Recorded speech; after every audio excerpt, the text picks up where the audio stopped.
Peta po redu srdelada ima za cilj da istakne značaj srdele koja zauzima važno mjesto u kulturnoj istoriji Budve i Mediterana, a u narodu je poznata kao sirotinjska majka, jer je u vremenima gladi i oskudice bila osnovna prehrambena namirnica. Značaj cijele manifestacije i cijelog projekta je, kažem, dvojak.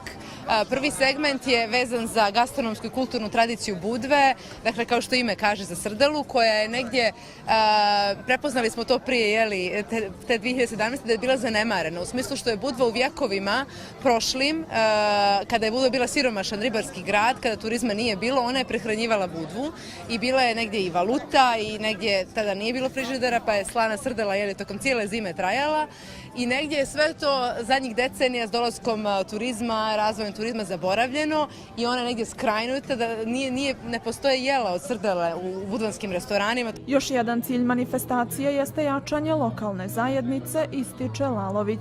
Jer negdje opet dolaskom turizma i to se negdje razvodnilo i stari grad je kao neko ostrvo koje pluta i odvojeni od ostatka Budva. Tako da nam je želja da povežemo i ljude u starom gradu sa ovom novom Budvom i da negdje ta Budva koja se širi i raste prepoznaje, razumije i njeguje tu tradiciju koja je ovdje postojala tako dugo, godinama, vjekovima, da se to ne zaboravi samo u par decenija.